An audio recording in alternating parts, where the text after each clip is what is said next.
The most dangerous weapon against your longevity is not a virus. It is not a disease. It is not even stress. It is the chair you are sitting on right now. That 90-degree angle your hips are locked into for 8, 10, 12 hours a day is cutting off the flow of life force to the lower half of your body. It is crimping the main arteries, compressing the nerves, stagnating the lymph. You are sitting on a slow death device, and your body is screaming at you in a language you've forgotten how to hear. Lower back pain, hip tightness, knee problems, varicose veins, hemorrhoids. These are not symptoms of aging. These are symptoms of a broken circuit. Modern humans have lost the one position that kept our ancestors flexible, vital, and pain-free well into their 80s and 90s. The deep squat. Not the gym squat. Not the weighted barbell movement you perform twice a week and call leg day. The resting squat. The waiting squat. The squat your great-grandmother could hold for 20 minutes while cooking over a fire or washing clothes in a river. The squat that children assume naturally until we strap them into chairs and break them. Here's the truth. You don't stop squatting because you get old. You get old because you stop squatting. And by the time you finish this transmission, you will understand why reclaiming this single position is more powerful than any supplement, any drug, any anti-aging protocol you've ever tried.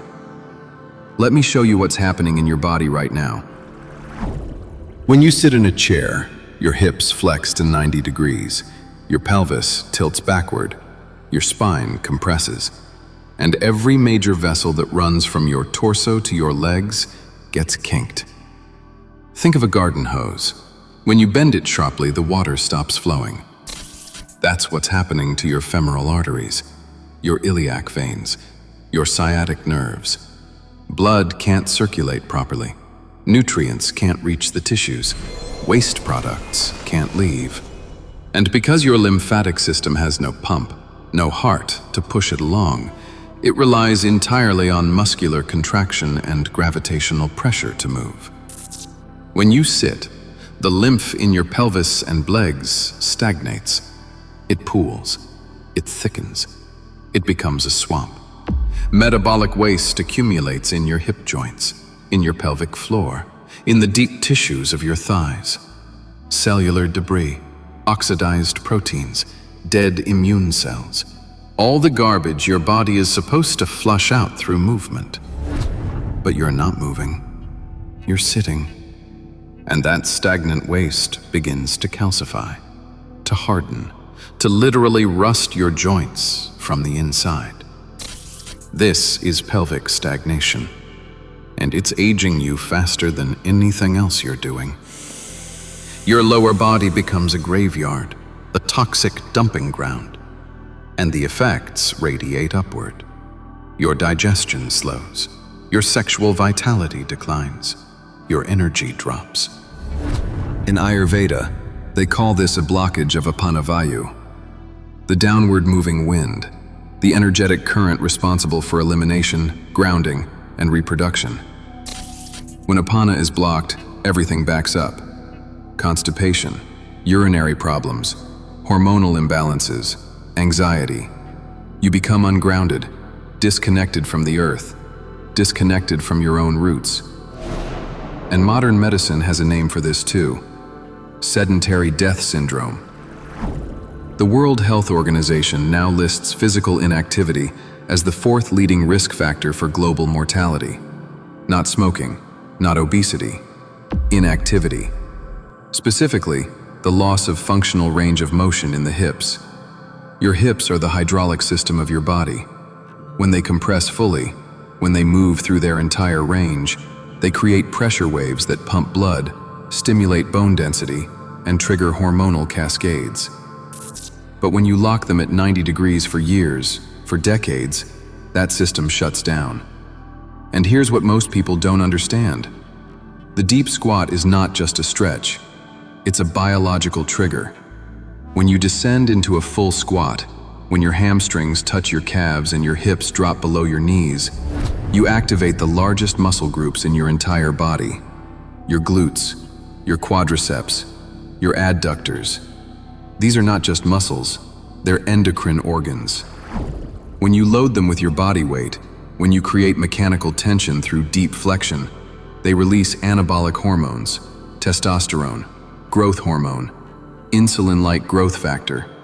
These are the molecules of youth.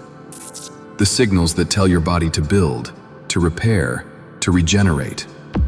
Most people think these hormones decline with age. They don't. They decline with disuse. Your body is designed to produce growth hormone every single day, but only if you give it the mechanical stimulus it's expecting. And the squat is that stimulus.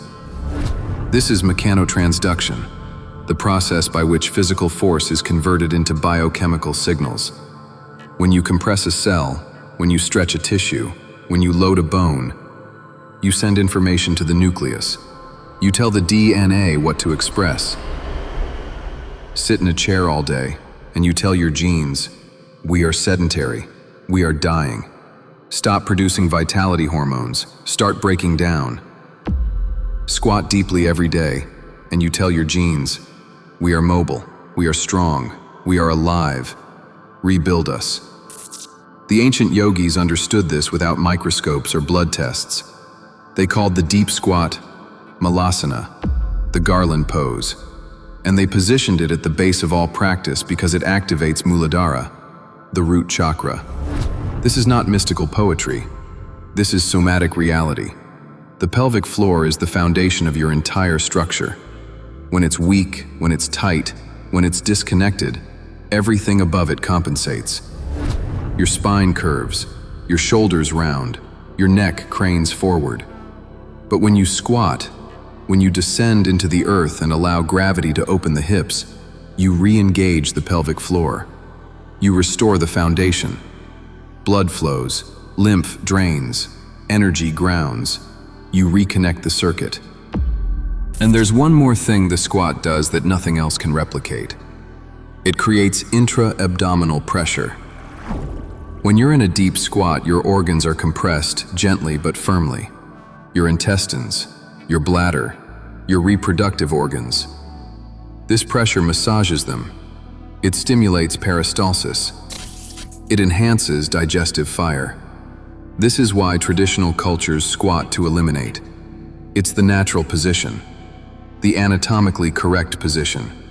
Sitting on a toilet is like trying to pour water through a kinked hose. You have to strain, you have to push, you create hemorrhoids and pelvic floor dysfunction. Squatting opens the anorectal angle completely. Elimination becomes effortless. This is apana in action, the downward flow, the release of what no longer serves. And when you clear the physical waste, you clear the energetic waste too. So here's the protocol. This is not complicated, but it is non-negotiable. Every single day, you will accumulate 3 minutes in a deep squat. Not 3 minutes all at once, unless you can, but 3 minutes total, 30 seconds in the morning, 30 seconds before lunch, 30 seconds before dinner. Repeat. You are retraining your nervous system to recognize this position as safe, as natural, as home. Here's how you begin. Stand with your feet slightly wider than hip width, toes turned out about 30 degrees.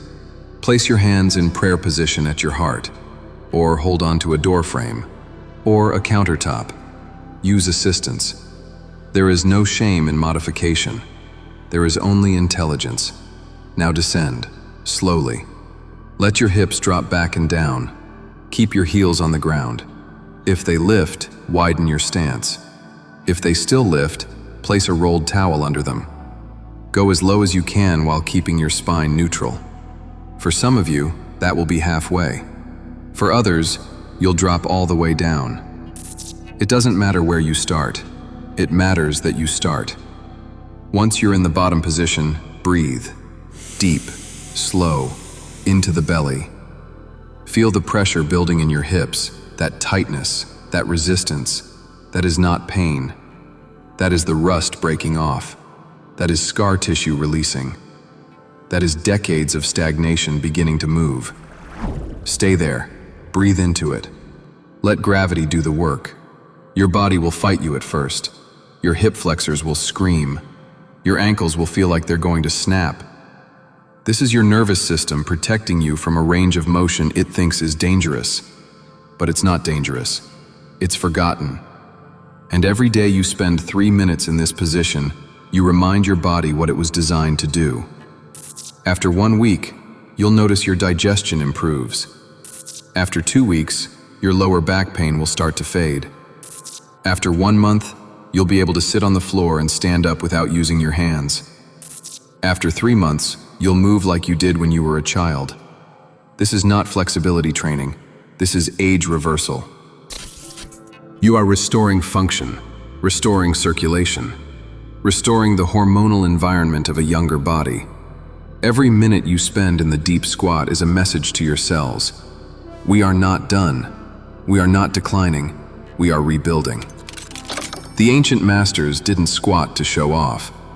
They squatted because it was the most efficient way to maintain the body's energetic and physical integrity across a lifetime. And the modern research confirms what they knew. Populations that maintain a squatting culture have lower rates of hip replacement, lower rates of colon cancer, lower rates of pelvic floor disorders. They age slower, they move better, they live longer. Not because of genetics, because of mechanics. Reclaim your range of motion and you reclaim your time. The Codex has been opened. The transmission is complete. If you want more somatic intelligence, more forgotten movements that reverse biological age, more tools to rebuild what the modern world has broken, subscribe now. Enter the Codex. And right now, before you scroll, before you move on, I want you to do something. Stand up, squat down, and feel what it's like to come home to your body.